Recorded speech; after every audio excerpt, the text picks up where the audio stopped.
Sometimes you can do power. Seeing Dmitry Bivol show up alongside Crawford in the opening episode of Netflix's new series on Terence Crawford's training camp was a real shock. Spoke about Crawford. How good is Crawford? Crawford is amazing, not just good. He's amazing, and he said the same thing about you. Thank you, Terence. But I think he should be in the book for really? Is that good? How to learn boxing, you know? Really? He's a very good fighter. Yeah, I like to watch his fights. Pound for pound number one? Yeah, probably he is now, because he is undisputed champion in 2 weight classes. It's crazy. He's great. The episode begins with Crawford grinding through a tough session in a Colorado Springs gym while his voice sets the tone. When I lock in, I give everything I've got. From there, the footage follows him up and down the mountain trails, powering through strength work, pushing himself on the pads and mitts, moving smooth in shadow boxing, and trading shots in sparring. Doing strength and conditioning exercises, working on the pads and mitts, shadowboxing and sparring. Shortly before he and Bivol sparred, they did some work on Crawford's footwork and movements. This was a particular aspect of Terence Crawford's boxing.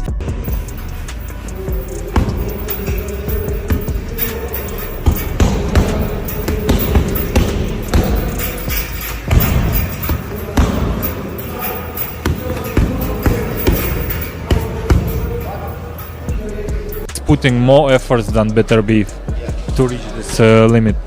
For sure. I want to ask you about Canelo's 4-fight deal with Riyadh season. He's looking to fight William Skull in May and September Terence Crawford. How do you think the size will affect Terence Crawford in September in that huge fight? I don't know, but I think it's an interesting fight against Crawford, of course. The best fighters in their weight classes, different styles. Good fight. You're obviously one of the only men to ever beat Canelo Alvarez. How would you give Terence the blueprint to beat Canelo?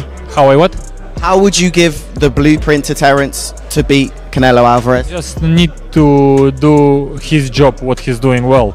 You know, he's changing his stance, he's moving a lot, you know, he's keeping distance. Like this he could win, of course, not with changing punches with him. While Crawford has one of the most beautiful footworks in the sport, however, Dmitry Bivol is a specialist in this.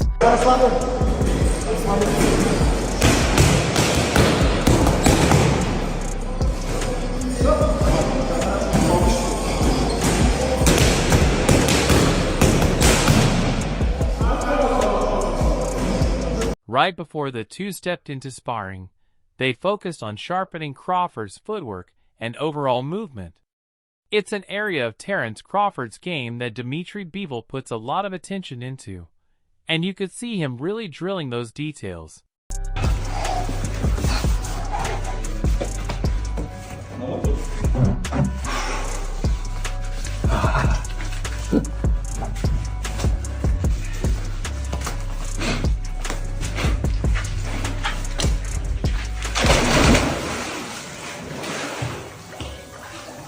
Even though Crawford already has some of the cleanest footwork in boxing, Dmitry Bivol takes that craft to another level. He's a true specialist, and during camp the two spent long hours shadowboxing, sparring, and drilling movement with other fighters. It's that same footwork that allowed Bivol to go a full 24 rounds with the heavy-handed Artur Beterbiev, hand him his first loss, and walk away with the undisputed light heavyweight crown. Canelo Alvarez has never looked comfortable against movers. We all saw that in the fight with William Skull, and fans don't like it when a boxer looks like he's running either. That's why Bivol... You're not staying, but what you are doing. And then... Who do you think has more power out of the two? Canelo, of course, he got used to this weight class more than Crawford. He needs to get used to this power, even he's big. So how does Canelo beat Crawford? Do you think that's a stoppage? He could beat him, he could stop him. For Crawford to give Canelo a real problem, He has to move with the same kind of discipline and balance Bivol showed, not the scattered, jittery style Skull tried. When it comes to beating Canelo Alvarez, there are only a handful of fighters with a proven blueprint, and Bivol is the most recent man to solve him. That's why Crawford is soaking up every bit of knowledge he can while they're in camp together. When Bivol was asked what Crawford must get right, he explained that the first challenge is adjusting to the strength and pressure at 168. It's a big jump, he said, not just in physical power. It could happen anyhow, from both of the sides. And Canelo, of course, will try to find some hard punch. Okay. Well, I'm looking forward to this weekend. I want to get your thoughts on the co-main event between Dubois and Parker. That's obviously a huge title fight for the heavyweight championship. He explained that when something hits you that you weren't ready for, everything inside you seems to collapse. Your body feels heavy, your mind dulls, and you lose your edge. That's why the mental side of this fight is just as important as any skill Crawford brings. We've all seen how Canelo performs against different opponents, Charlo, for example, or Callum Smith, and the contrast is huge. Bivol believes that difference comes less from weight classes and more from mindset. Bivol himself became only the second man. Crawford, he's a fighter with one of my favorite fighters, to be honest. I told it before and I'm telling it now. He's very smart, he knows how to use his skills, even that he's older than before, but he has a good chance, to be honest, and with his style.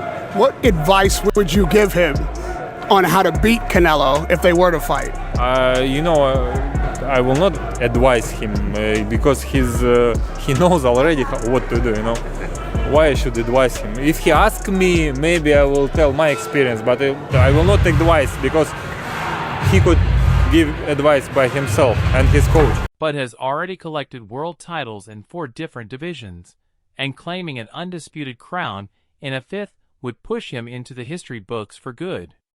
For once, he'll walk in as the underdog, something that almost never happens in his career.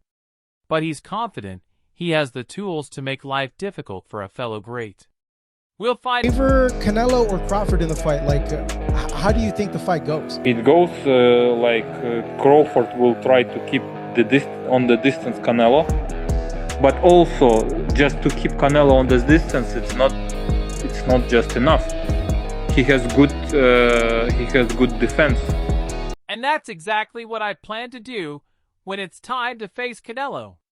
People keep saying I'm too small, or I don't belong in there with someone that size. But I know I'm going to feel strong at 168. The weight doesn't worry me at all. I'm confident I'll be at my best. There's a lot to prepare for, but that's what boxing is, hitting your marks and pushing through the milestones on the way to a big fight. His body movements, it's great. To reach his head, you need to throw not only 1-2 punches. You need to throw 5-7 punches, and one punch you will score. With the Canelo Alvarez versus Terence Crawford showdown just 3 months away, the boxing world is split right down the middle. Many see the Mexican superstar retaining his throne, while others, including Dmitry Bivol, are backing the American challenger. Bivol, one of only 2 fighters ever to beat Canelo, knows what it takes. His unanimous decision victory on May 7, 2022, at the T-Mobile Arena didn't just highlight his mastery. It solidified his standing as one of the sport's elite pound-for-pound talents. After sharing the ring with Canelo, Bivol believes Crawford has a real chance to shock the world on September 13th. Great performance tonight. Oh, I feel great. I win. I come to put a great show, but to put a great show, you need both fighters. So, but at the end of the day, win is a win. Are you frustrated with William's score? Yeah, a little bit, but. What did you say to him at the end of the fight? I say to him. In an interview with The Ring, the former WBC light heavyweight champion admitted he was unsure at first about Crawford jumping up 2 divisions to meet Canelo at super middleweight. But once he saw Crawford's size and skill up close, that doubt faded quickly. "My first reaction was about how big Crawford actually is," Bivol said. "Is moving up 2 weight classes too much? Then I saw him. He's strong, and his skills are incredible. He's one of my favorite fighters." Bivol still warned that the fight won't be simple. He can win, but there are a lot of little things we won't know until fight night. For Crawford, the key will be adapting to the extra weight and time. "Maybe he'll settle into it. We'll see how he feels once the lights come on," Bivol added. "But he's capable. He's tricky. He switches stances, both southpaw and orthodox, and that gives him real advantages." Some analysts argue that at 34, Canelo may no longer be at his absolute peak, while others believe he still holds the upper hand. But if Bivol is right, fans might witness only the 3rd defeat of Canelo's legendary career.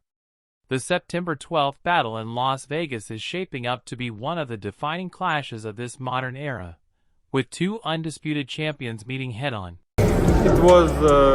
It's not interesting to see the fight when one person doesn't want to win at all. But it was hard fight for Canelo because he was always aiming, and even the skull didn't throw punches. Canelo rules at super middleweight, and Crawford controls welterweight. But the American is stepping up 2 full divisions only after studying every angle of the challenge in front of him. From the training footage alone, Crawford looks sharper, stronger, and more focused than ever. And bringing Dmitry Bivol into camp shows just how serious he is about climbing this mountain called Canelo Alvarez. Everything seems to be lining up: the preparation, the improvements, the strategy. Crawford is positioning himself to become the 3rd man to beat Canelo Alvarez, and the only fighter in history to become undisputed champion in 3 divisions. With just 2 weeks remaining, he's showing the boxing world that he's ready for the moment. But the final answer comes only on fight night. And that's it for now. For the latest news, big moments, and all things boxing, make sure you stay